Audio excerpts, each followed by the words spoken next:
Any contradiction on religious grounds is a manifestation of the limitation of people's consciousness. Unscrupulous people use the limitations of human consciousness to assert their power through the introduction of religious dogmas and rules.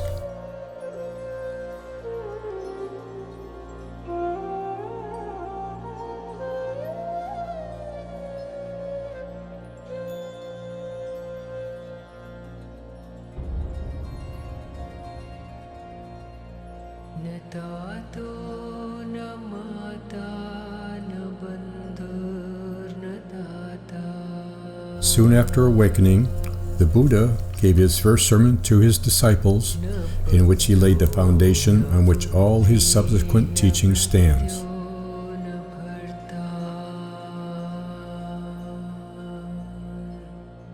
This foundation is known as the Four Noble Truths and are the basic principles that operate in this world. They were obtained by the Buddha as a result of a thorough and obvious assessment of human existence. These truths are not objects of faith. On the contrary, they are the framework in which we can put our life experiences, which will help us to come to the awakening.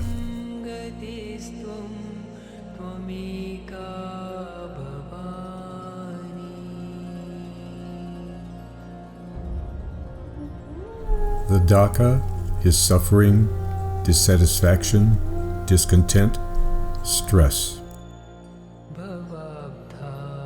The second is that the cause of this suffering and dissatisfaction is the thirst for sensual pleasures.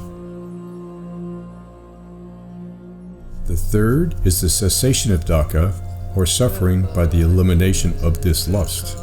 The fourth is the path to the cessation of dukkha. The cause of dukkha, or suffering, is desire, striving to achieve any object, lusting for what you want, even if only in your thoughts. The Buddha based his teaching on a frank assessment of our condition as human beings. There is dissatisfaction and suffering in this world. No one can argue with that.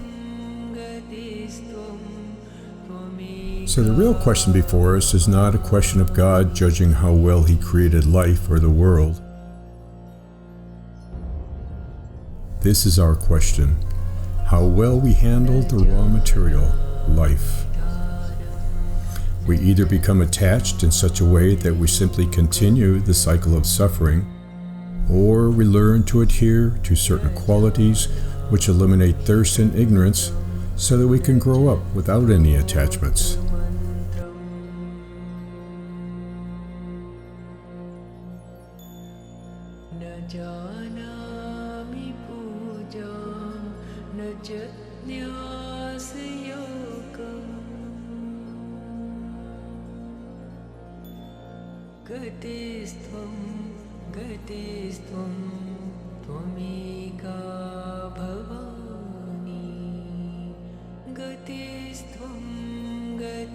I wish to find the truth, not what I would like to accept as the truth.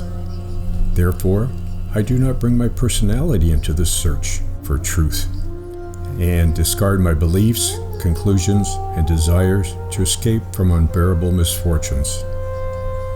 I want to understand the meaning of existence on my own, without making this discovery using my own fantasies or traditions.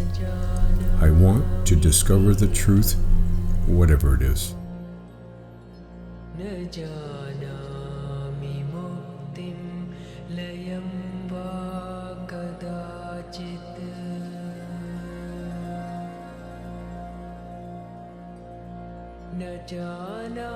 I don't need your faith, and I have nothing to teach you. I do not offer you any system or method. I invite you to a journey where you will become a teacher and a student yourself. On a large scale, we do not need any outer leader because our main judge always resides within us. That is our higher self, our conscience, our Christ self. There is no other judge in our world besides ourselves, and we have to learn to evaluate our deeds and thoughts on our own and get rid of all those vain and human things that impede our advancement on the path.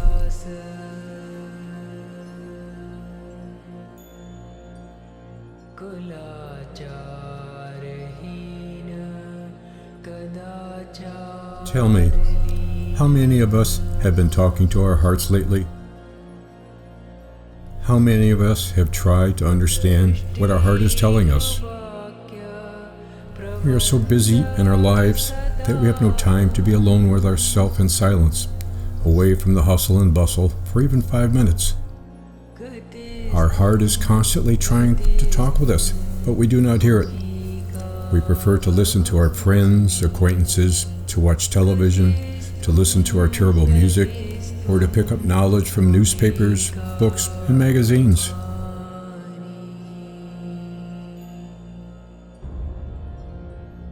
There is no source of information in our world that can tell us about our life plan, about why we have taken this embodiment, and what we are to do now and in the near future.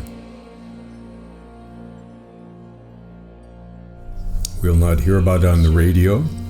We will not learn about it from television programs. We will not read this in any books. Our hearts hold the innermost information so necessary for us, and it longs to share this information with us. Our search for the meaning of life on the physical plane is doomed to failure from the very beginning. The only true path lies within us, within our hearts.